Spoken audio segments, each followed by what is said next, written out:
الحمد لله نحمده ونستعينه ونستغفره ونؤمن به ونتوكل عليه ونعوذ بالله تعالى من شرور أنفسنا ومن سيئات أعمالنا من يهده الله فلا مضل له ومن يضلل فلا هادي له وأشهد أن لا إله إلا الله وحده ربي لا شريك له وأشهد أن محمدا عبده ورسوله وصفيه من خلقه وحبيبه وأشهد أنه قد بلغ الرسالة وأدى الأمانة ونصح الأمة وكشف الله به الغمة ومحى الظلمة وجاهد في سبيل ربه حتى أتاه اليقين اللهم اجزه عن الإسلام والمسلمين خير ما جازيت به نبيا عن أمته ورسولا عن دعوته ورسالته إنك ولي ذلك والقادر عليه. اللهم صل على سيدنا محمد في الأولين وصل عليه في الآخرين وصل وسلم على آله وذريته وأهل بيته وصحابته واتبعهم بإحسان أجمعين إلى يوم الدين. أما بعد، يا أيها الذين آمنوا اتقوا الله حق تقاته ولا تموتن إلا وأنتم مسلمون. يا أيها الناس اتقوا ربكم الذي خلقكم من نفس واحدة وخلق منها زوجها وبث منهما رجالا كثيرا ونساء واتقوا الله الذي تساءلون به والأرحام إن الله كان عليكم رقيبا. يا أيها الذين آمنوا اتقوا الله وقولوا قولا سديدا يصلح لكم أعمالكم ويغفر لكم ذنوبكم ومن يطع الله ورسوله فقد فاز فوزا عظيما. أما بعد، فإن أصدق الحديث كتاب الله وخير الهدي هدي محمد صلى الله عليه وسلم وشر الأمور محدثاتها وكل محدثة بدعة وكل بدعة ضلالة وكل ضلالة في النار وما قل وكفى خير مما كثر وألهى وإنما توعدون لآت وما أنتم بمعجزين. أما بعد. Respected brothers and sisters, the topic of this khutbah are some of the prophetic ways to correct people's mistakes. And before we begin this topic, to give an introduction, that a lot of relationships, not just be they romantic, not just marriage, it can be intra-family, intra-community, be it in business and the professional world, or just social relations, they can go sour because of conflict resolution. And our religion is a complete religion, and a lot of times we say that and it becomes very cliche without actually learning what are the tools that will help us in every avenue of our life. So without a shadow of a doubt that humans do make mistakes, right? But an issue that is very common now in the era we live in, and more so my generation as the millennial and after, that people believe they are above being corrected. If you are corrected, you are you are quote unquote judging me.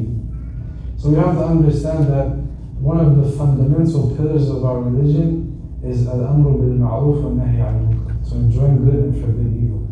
And it makes no sense that Allah sent messengers to tell humanity how to correct their mistakes, and their traditions stay with us, the Quran and Sunnah being preserved, and those teachings are not used in the event that someone is publicly making a mistake. So to understand that no one is above being corrected. Every person can be corrected by those who are qualified to correct them. So that's why Sayyidina Umar radiallahu anhu used to make dua and say, Rahimallahu abdan ahdani uyub. May Allah have mercy on a slave who gifted me my mistakes.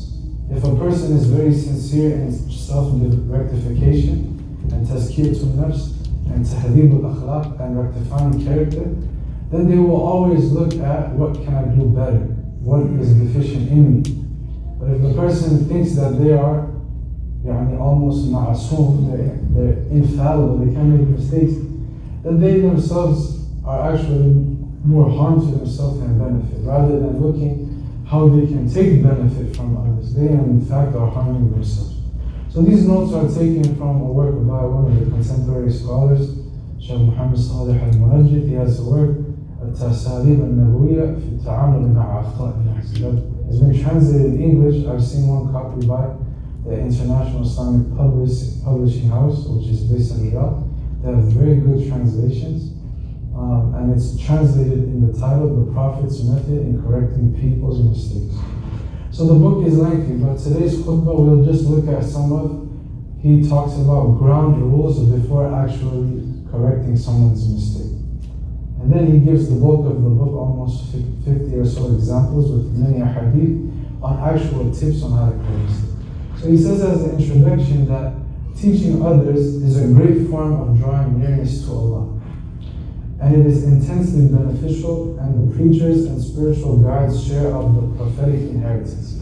As the Prophet said, that إن الأنبياء لم يورثوا علما ولا لم يورثوا دينار ولا درهم ولكن إنما ورثوا العلم فمن أخذه أخذ بحظ وافر. The prophets don't leave behind gold and silver for inheritance.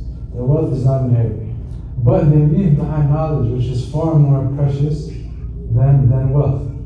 As Ali al-Anhu said in the famous poem lines, he said that رضينا بقسمة الجبار فينا لنا علم وللجهال مال فإن المال يفنى عن قليل وإن العلم يبقى لا زوال. He said that we are pleased with the apportionment and the sustenance that our sustainer Allah subhanahu wa ta'ala al-Jabbar has given us. We have knowledge, but for the ignorant people they value wealth, because wealth will depart after some time, but knowledge remains and it never vanishes. So anyhow, from the hadith, the Prophet ﷺ said that about the virtues of those who teach others good, that إِنَّ اللَّهَ, indeed Allah, وَمَلَائِكَتَهُ, and His angels, وَأَهْلَ السَّمَاوَاتِ, and the inhabitants of the heavens, وَالْأَرَاضِينَ, and the earth, وَالنَّمْلَةُ فِي جُحْرِهَا وَالْحُوتُ فِي الْمَاءِ حَتَّى الْحُوتُ لَيُصَلُّونَ عَلَى مُعَلِّمِ النَّاسِ الْخَيْرِ. That even the ants and the fish in the sea, they pray salutation for the creation. They're asking forgiveness. The angels, they pray for the forgiveness of the believer. And Allah sends rahmah special on the one that teach other people good. The second introduction part, he says that there are many paths to correcting people's mistakes. But when you correct someone's mistake, it is from al-nasiha, from wishing well for the deen of Islam and for the Muslims in general. As the Prophet ﷺ mentioned, that ad-deen al-nasiha, the religion is not but wishing well or giving advice. Number one, lillahi, for Allah. Number two, wali kitabi, for the Quran. Number three, wali rasuli, for his messenger. Number four, wali a'immat al-muslimin, the leaders of the Muslims. And number five, wa'amati, and the common Muslims. And then he says that correcting mistakes are from the divine revelation and approach of the noble Quran. That Allah subhanahu wa ta'ala in the Quran used to correct even Rasulullah's mistakes. That majority of the ulama hold the opinion that the Anbiya are saved from not just major sins but minor sins. But they are not infallible, they can make mistakes. Examples of Allah correcting the Prophet was in the famous story of Abdullah ibn Maktoum in Mecca, when the Prophet ﷺ was sitting with the leaders of Quraysh giving da'wah. And Abdullah ibn Maktoum was blind, and he walked to the circle of the Prophet ﷺ, and he mentioned that, Ya Rasulullah, alimni mimma allamaka Allah, that teach me from what Allah taught you. So the Prophet ﷺ confirmed that from his sublime character, he did not say anything that would hurt the feelings of Abdullah ibn Maktoum. But Allah revealed what? Surah Al-Abasa. Abasa wa tawalla, that he frowned and turned away. And when the blind man came to him. And Allah was teaching him that the believer has more value than you think some of the high ranking officials in the Meccan society who are non-Muslim. So if Allah corrected the mistakes of the Prophet ﷺ, then in the Quran, then how can somebody after him claim that they cannot be corrected? And then also, the Prophet ﷺ, he would always correct the mistakes that he witnessed amongst his midst if it needed explanation. Because the scholars mentioned there's a principle in fiqh that tarkul bayan fi waqt al-hajati haram, that to leave off explaining something that is incorrect or misperceived in the time of necessity, that is haram. It is prohibited for a messenger to do, because then we would not have the Sharia protected for us and knowing how to obey Allah subhanahu wa ta'ala. Then he also mentions that the best method of correcting mistakes is the way of the Prophet ﷺ. Why? Because everything he had done after he became a prophet was through revelation. وَمَا يَنْطِقُ عَنِ الْهَوَىٰ إِنْ هُوَ إِلَّا وَحْيٌ يُوحَىٰ. Allah said he does not utter speech from his desires except that it is revelation revealed to him. And that's why Abdullah ibn Amr ibn al-As radiallahu anhuma, he used to write the hadith of the Prophet sallallahu alaihi wasallam. So one time he asked the Prophet sallallahu alaihi wasallam, "O Prophet of Allah, sometimes I write your hadith, but I see that you speak with you're kind of not in the frame of teaching actually the hadith as if it's related to teaching the deen, if I'm not mistaken. The wording of the hadith I have to review. But anyhow, he said, should I write what you say? Everything you said? So he said, "Uktub فَوَاللَّهِ مَا خَرَجَ مِنْ فِيهِ إِلَّا الْحَقِّ." He said, "Write, O Abdullah, because nothing comes out of my mouth except it is the truth." So after those 5 kind of introduction points that he mentions, he explains some of the ground rules for actually correcting the mistakes. So the first and foremost thing that a person needs when correcting the mistake, and also in doing any act in Islam, is al-ikhlasu lillahi al-wahid al-ahad. They should have sincerity to Allah subhanahu wa ta'ala. The scary reality of not doing something with ikhlas is the famous hadith. The Prophet sallallahu alaihi wasallam said, "Awwalu man tusa'aru bihi min nar yawm al-qiyamah." The first one that the fire of Jahannam will be lit ablaze upon. This, as we know, the hadith is either the scholar or the one who recited the Quran in a beautiful way, or the one who gave a lot of charity for the good causes, or the one who fought in combat until he was killed. So Allah will ask each one, "What did you do with the blessings I have given you?" So the scholar will say, "I learned your religion and taught it," or "I learned the Quran and taught it." And Allah says, "No, you did so that people would say so and so is a scholar, or so and so is a good reciter," and it was said, so you go to the fire. The second, the one who was giving charity, Allah asked, "What did you do with the favors I gave you?" He said that I spent in your way and for good causes. He said, "No, you did so people will call you generous," and it was said, so go to the fire. And the third one, Allah asked him, "What did you do with the favors I gave you?" He said that, "Oh Allah, I fought in your cause until I was killed." He said, "No, you did so that people will call you brave and courageous, so go to the fire." So that's why this scary reality, Ibn Raslan rahimahullah mentioned his famous poem, Az-Zuhd, that وَعَالِمًا بِعِلْمِهِ لَمْ يَعْمَلًا مُعَذَّبٌ مِنْ قَبْلِ عُبَّادِ الْوَثَنِ. That the scholar who did not act on his knowledge, right? And this applies to any believer. If the person doesn't have knowledge, then he will be from al-maghdubi alayhim, those Allah is angry with. But the line of poetry, he said, the scholar who didn't act on his knowledge, he will be punished before the idol worshipper on the day of judgment. So we ask Allah to give us sincerity. Number 2 is that knowing human beings are mistake prone. As the Prophet ﷺ said, كُلُّ بَنِي آدَمَ خَطَّاءٌ. Every human being makes mistakes. وَخَيْرُ الْخَطَّائِينَ التَّوَّابُونَ. But the best of those who make mistakes are those who repent. So it's not right to make an excuse when we are corrected and say, everyone makes mistakes, and persist in that mistake. But it is important that the person repents and changes their way from that mistake. And then the author, he mentions a point that some people may take out of context when saying that knowing human beings are mistake prone and that they are not infallible. That he says that this doesn't mean we should allow people to continue to repeat their mistakes over and over again, or that we excuse the sinners just because they are human or young or living in a time of fitna, tribulations and trials, but rather they should be corrected and held accountable according to the Sharia. Number 3, he says, is that the correction should be based on textual evidence. It's not a matter of you say, I say, he said, she said, but rather what Allah and His Messenger say.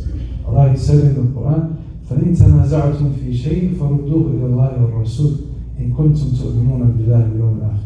That if you differ in anything, return it back to Allah, referring to the Quran, and the Rasul, referring to His Sunnah. If you believe in Allah and the last day, ذَلِكَ خَيْرٌ وَأَحْسَنُ تَأْوِيلًا. That is better and a better end result. And Allah, He says, وَمَا اخْتَلَفْتُمْ فِيهِ مِنْ شَيْءٍ فَحُكْمُهُ إِلَى اللَّهِ. Whatever you differ in something, its judgment and decision is with Allah. If those brothers can move forward to make room for those in the back, that you get more reward the closer you are to the front. Then another rule he says is that, he gives an example that the correction should be based on textual evidence. Is the hadith of Jabir radiallahu anhu, who was from one of the top companions in narrating a hadith from the Prophet ﷺ. So Jabir, in the hadith of Sahih Bukhari, that is reported by Muhammad ibn al-Munkadir, who was from the Tabi'un of Medina, he said that Jabir prayed in his izad. Izad is the lower garment that men wear when they go for ihram, which you cover your lower half of your body. Jabir was praying in this, and he had his kind of neck and upper body uncovered or exposed, and he had a garment that was around his kind of shoulder blades. So somebody told him that you're praying only in an izad, and he thought that that means Jabir's salah is invalid because his upper body is not covered. So Jabir radiallahu anhu, he said, I only did this إِنَّمَا صَنَعْتُ ذَلِكَ لِيَرَانِ أَحْمَقُ مِثْلُكَ وَأَيُّنَا كَانَ لَهُ ثَوْبَانِ عَلَى حِمْلِ. He said, I did this so a fool like you could see me and know that the salah is valid if someone prays like this. Now if a believer has more clothes, referring to men, because women, they must cover their full body except their face and their hands in the salah, and the issue of the feet is different by some of the fuqaha. But anyhow, that as men, if they want to cover extra, it's good for them, but he's showing that this is a form that salah is accepted. And there's some notes that Imam or Al-Hafidh ibn Hajar rahimahullah mentions in his explanation of Fath al-Bari. He says the translation, it was as if Jabir did this on purpose to teach the validity of salah in one garment. He only spoke harshly to this man in order to rebuke him for mistaking a scholar's act as ignorance. That was number 3. Number 4 is, the greater the mistake, then the more careful the correction should be. And he gives many examples of correcting shirk. For example, when the Prophet ﷺ's son Ibrahim had died, that there was I believe, solar eclipse. And the people thought it coincided with Ibrahim. But the Prophet ﷺ, to show people Tawheed, he said that إِنَّ الشَّمْسَ وَالْقَمَرَ آيَتَانِ مِنْ آيَاتِ اللَّهِ. The sun and the moon, there are signs from the signs of Allah. لَا يَنْكَسِفَانِ لِمَوْتِ أَحَدٍ وَلَا لِحَيَاتِ. They do not eclipse for the death or life of anyone. فَإِذَا رَأَيْتُمُوهَا فَادْعُوا اللَّهَ وَصَلُّوا حَتَّى يَنْجَلِي. That when you see an eclipse, pray to Allah until it is basically uncovered or becomes light again. Anyway, the examples are many, but inshallah we'll continue after the second khutbah. قولوا قولي هذا فاستغفر الله لي ولكم ولسائر المسلمين فاستغفروه.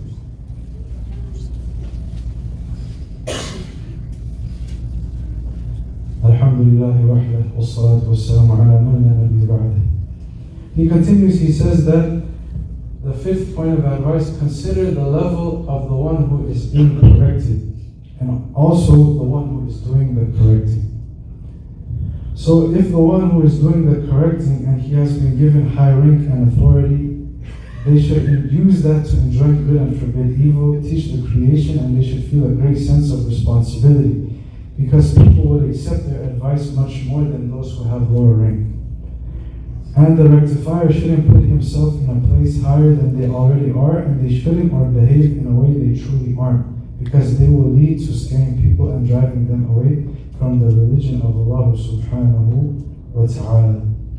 Number 6, he says, is separating the mistake committed from the person who committed the mistake.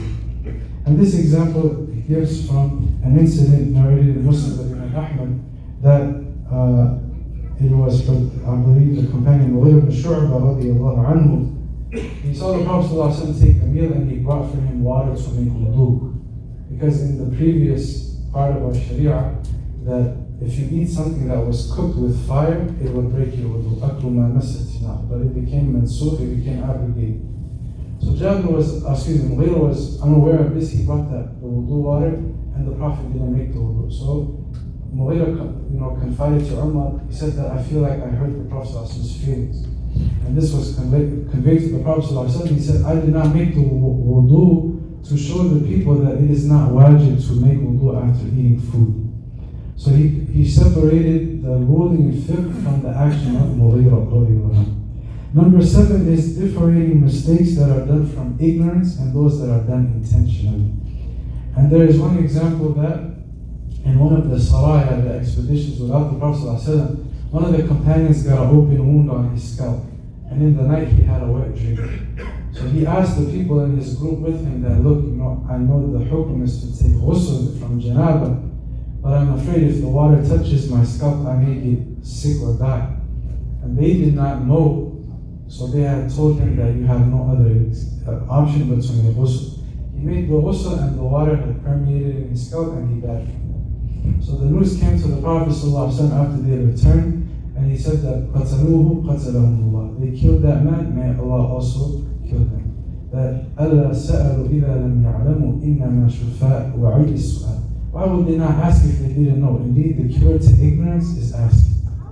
So this is an example of correcting the mistake if somebody did out of ignorance. And number 8, to conclude because the time is less, is that a good intention does not make one excusable from doing something wrong. And the example he gives in the work is the hadith or the report of Ibn Mas'ud radiallahu anhu, which I can think occurred years later in Kufa, that the Sahabi, I believe it was, Abu Musa al-Ash'ari came to him and told Abdullah ibn Mas'ud that, it was Amr ibn Yahya. He said, قال سمعت أبي, I heard my father يحدث عن أبيه, who narrated from his father. He said, we were sitting at the door of Abdullah ibn Mas'ud, and they came to tell him that we found people in the masjid that were sitting in a circle and taking one person in the center, one day stone, and saying, Sabbihu mi'a, say Subhanallah 100 times. Kabbiru mi'a, say Allahu Akbar 100 times. So he asked him that, what did you tell them? He said, I didn't say anything. I was waiting for you to correct them. So Ibn Mas'ud went there, and he said that, why would you not count your sins as you count your good deeds? So he said, what is it that you're doing? They said that we're doing this dhikr in a collective form, holding the date stone and saying say it 100 times. So he said that, why would you not ask the companions of the Prophet, peace be upon him, who are plentiful and your number not? And he said that, this was not from the tradition of the Prophet. Do you know something that was better than the way of the Prophet? And they responded, we only wanted good. So the lesson, coming back to the point, is having a good intention is not sufficient for doing something wrong. He said, وَكَمْ مِنْ مُرِيدِ الْخَيْرِ وَلَمْ يُصِيبُهُ. How many people want good, but they don't achieve it because their method is not correct? So I wish I could share more, but we ask Allah subhanahu wa ta'ala to make us amongst those who hear the best of speech and follow the best of action. We ask Allah to make us amongst those who are firmly grounded in knowledge and are sincere and act upon that knowledge and do not conceal it in the correct time. إن الله وملائكته يصلون على النبي يا أيها الذين آمنوا صلوا عليه وسلموا تسليما. ربنا آتنا في الدنيا حسنة وفي الآخرة حسنة وقنا عذاب النار. اللهم انصر الإسلام والمسلمين. اللهم اعز الإسلام والمسلمين. اللهم لا تدع لنا في مقامنا هذا ذنبا إلا غفرته ولا هما إلا فرجته ولا دينا إلا قضيته ولا عسرا إلا يسرته ولا حاجة من حاجات الدنيا والآخرة لك رضا ولنا فيها صلاح يا قضيتها ويسرتها يا أرحم الراحمين. آمين آمين. وقوموا إلى صلاتكم.